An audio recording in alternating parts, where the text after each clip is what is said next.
I do 3 things to make sure that my brain is primed. And what I mean by primed is, most people think their thoughts are their thoughts, Lewis. Priming is a psychological principle where you think thoughts and you think they're yours, but very often they're created by the environment. So one example was Harvard has done multiple studies on this. And one of the studies they did was taking people, walking up to people. They hired 2 actors.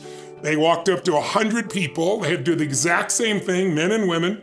And what they did is they'd walk up with a cup of coffee in their hand and they'd look at you and go, here, would you hold this for a second? And they'd look down and reach in their pocket to pull out their phone. And most people then take the coffee. There's nobody there, you're not looking to give it back, right?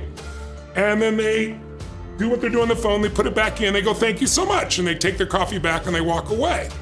But then about 20 minutes later, if you're at a mall or a school campus or whatever, a person comes by with a clipboard and they give you $20 and they say, listen, I know this sounds crazy, but if you'll give me 30 seconds of your time, the $20 is yours. I need you to read 2 minutes of this, literally this little story, and then just answer 3 questions for me. Here's the interesting part. Half the people have a reaction, more than 80%, and half have a reaction 80% difference, and here's the question. They read the same story, but half the people are handed hot coffee, half the people are handed iced coffee. And the question they ask is, how would you describe the main character of the story after they read a few paragraphs? And the people who are handed hot coffee say the person is warm and genuine, 81% of the people, 79 to 80, 79.8, it's a 1% difference, natural variability, who are given the iced coffee say the person is cold and uncaring. I could tell you 20 studies like that would blow your mind how your brain is conditioned or primed by the environment. And think about all that's gone on with COVID over the last 2 years and how many people's brains live in fear. And in my new health book, I put in there just to remind people with COVID, outside being 80 years old, the number one, or having 4 or 5 comorbidities, the number one factor, 80% of the people die of COVID, 79.8% are obese. That's something you can do something about. The second factor, according to the CDC, is fear. Because anxiety makes people get short of breath, they freak out, and their whole nervous system starts to go shut down. Your immune system can be shut down just by fear alone. And so this experience of life that we have, most people just don't understand that you are being primed all the time. And unless you prime yourself, you're going to be primed by the environment, which most people understand that your brain right now is being conditioned and triggered whether you know it or not. If you're in any social network, it's being done continuously by algorithms. So I want to take control of my brain. So I do 3 quick things. 1, I take 3 minutes of those 10 minutes after I've changed my body, and I focus on 3 different events in my life that I'm grateful for. I usually pick 2 big ones and 1 small one. It could be as simple as a smile on my daughter's face, the wind against my skin. But I don't like, if you've ever been on a roller coaster and you remember the roller coaster over there, it's not the same as remember going over the edge like you're there. So I do it in an associated way, and it changes your biochemistry. Now it sounds pretty, positive thinky. I'm gonna be grateful.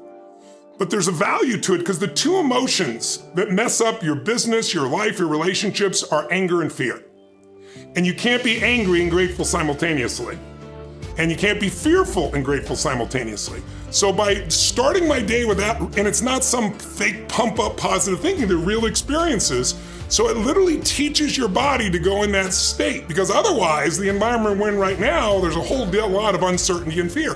Then real fast, I do this 3-minute process that's kind of like a blessing. And then 3 minutes, the last 3 minutes are called 3 to Thrive, where I focus on 3 things I want to accomplish, but instead of thinking I want to accomplish, I see, feel, and experience it as done. I feel grateful, I celebrate it, and it trains your brain. So in 10 minutes, I'm done. Third thing that I'll do, I immediately send a message or a text or an audio message to somebody as a sincere compliment. And I don't go, dude, great job, or wow, you're cool. I say, hey, listen, I saw you on Tuesday with those kids, and I saw you take that extra 20 minutes no one else did. And I just want you to know, I saw that, I thought that was incredible. So I'm always very specific so they know it's not just some positive thinking bullshit call, it's sincerely doing it. It makes me constantly look for the good in the people I work with. 4th thing I do is whatever I don't want to do, the most challenging part of the day. I want to go handle that problem, I want to handle that issue. People that are scared to speak are thinking constantly, how am I doing? Am I good enough? Am I strong enough? you'll never get confidence. Confidence comes from doing something confidence is tying your shoes, right? Confidence, Michael Jordan making 1,000 shots before you take a break.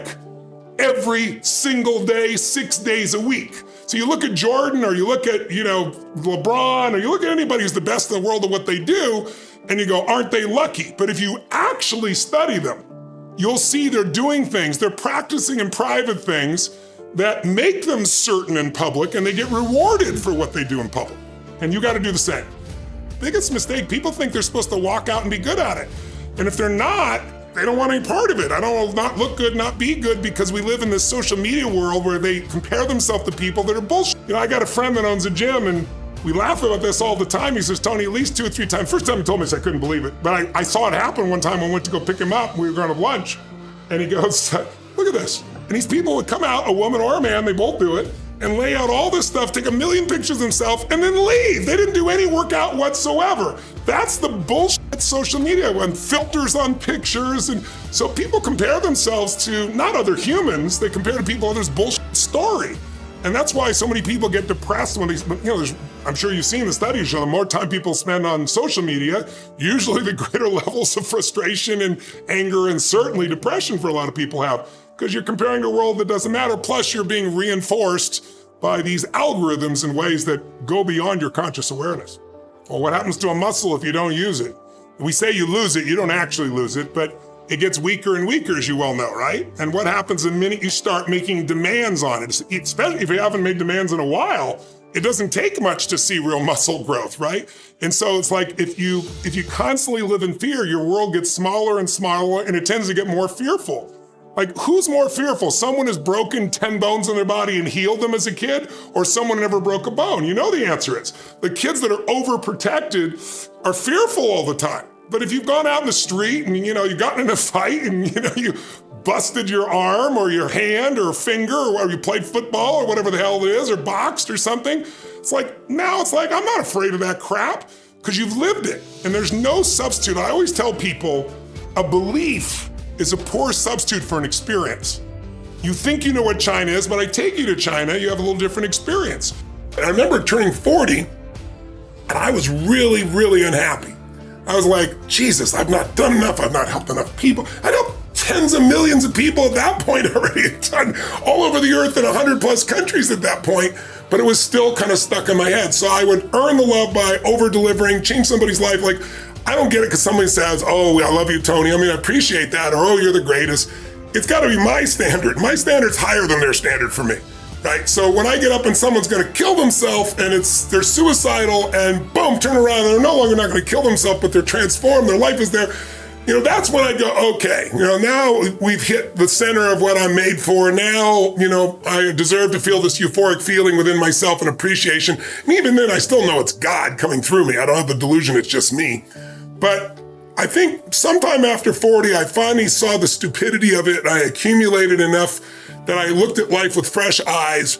And I can say by the time I turned 60 a year ago, I noticed it was interesting because my birthday, I didn't have an ounce of it. I was just like, how could I at this stage of my life when I've had the privilege of serving so many humans in so many contexts, from turning around, guys going to kill themselves with PTSD to helping kids turn around to getting kids off cocaine or adults to, helping people build multi-billion-dollar businesses from nothing. And when I've lived this long, I can't go by without hearing half a dozen stories a day or dozen stories a day from people telling me how something I did changed their life. So it's not that I'm so smart now, it's just I've stacked it. By the way, though, stacking is the way you can do things. Most of us stack the negative. If you are really angry, it's not usually because of just the moment. It's that it happened again. It's like if you've ever lost it or overreacted to your kid or to a friend or a business or even within yourself, it's because it happened again. We hit this 1, 2, 3 mini point, and then our nervous system overreacts. But what I've learned is you can stack the good. But for example, if you go into a state of really strong anger for more than 5 minutes, your immune system is suppressed between an hour and a half to 2 hours. That's a physiological fact.